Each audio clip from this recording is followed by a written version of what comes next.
In a previous episode, we dragged the Supra out of the woods at my dad's farm and then loaded it on a trailer. So let's get this thing washed already. I know it's trying to rain, but I think it needs a little bit more water than just rain to clean it off. We have to come up with a way of rolling the window up while it's still on the trailer and still be able to roll the window back down so I can get it off the trailer later. But this wasn't me.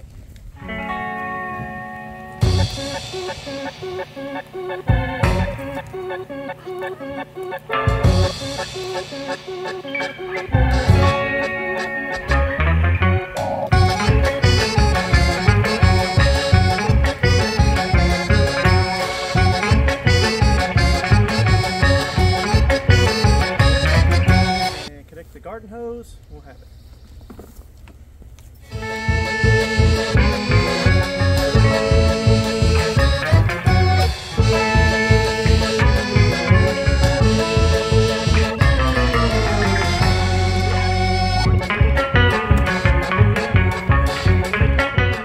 All right, here we go. In the event that you have a vehicle that has electric windows that aren't rolling up and down, you can isolate just the wires that go to the window motor. And in this case, it's the green wire and the red wire. I'm going to connect some cables to it and run those cables out the door, because I can open and close the door a little bit, but I can't open and close the door all the way because it's on a trailer right now. But I want to be able to roll the windows up so I can, one, wash the car, and two, it's about to start raining.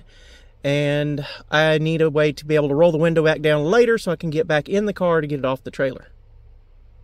So I'm just going to connect these wires to those and run the wires probably through that hole in the floorboard. All right, later. All right, so I've just picked whatever random battery I had laying around. And I'm going to hit,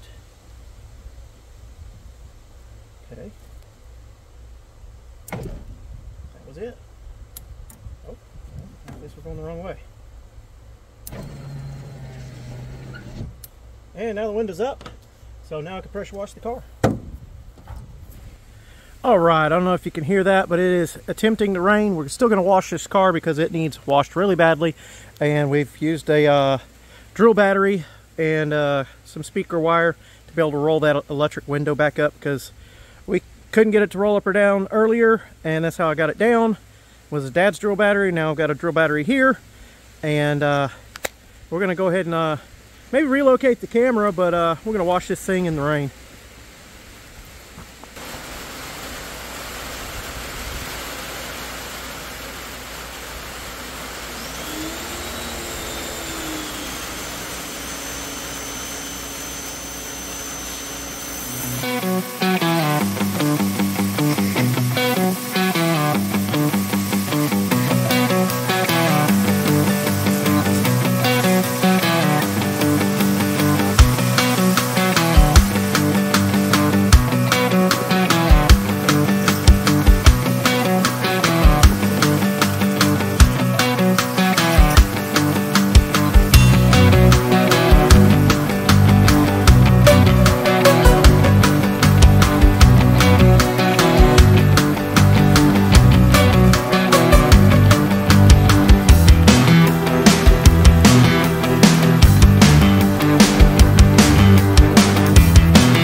yourself even, why am I working on this particular project as my next project? Had a new engine in it when I parked it, and it just needed electronics to be able to make that engine run properly. And that being said, I don't know what's going to be left of the new engine because it's been sitting for about 18 years. The good news is it's got a lot of intercooler ducting that may have shielded the engine from getting as much humidity and stuff through it.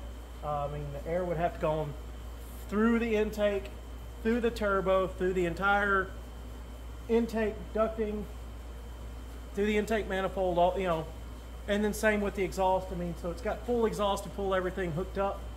So fingers crossed. Hopefully by the time I get to the engine inspection, we're going to have good news and not bad news. I do remember having stainless steel valves and things like that. Had fresh pistons and rings that weren't even seated. There's still break-in oil in the engine. Haven't pulled the dipstick yet, so I'm hoping I didn't put water in the radiator or drain the water out of the radiator before storing it, or maybe even had antifreeze. I do not know. Next up, I've been washing it already, trying to get the big goo and gunk off of it, because it was parked under some pine trees, a lot of pine needles everywhere. I'm going to actually get a leaf blower up in there, or a bench blower, and try to blow some of the leaves off before I try to pressure wash under the hood. And then, nice surprise for you guys, I did a lot of powder coating back then, so it's not looking fantastic in some places, but we'll see what's left of the engine.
Watch for my next video where I inventory what interior parts I have and what I might need later.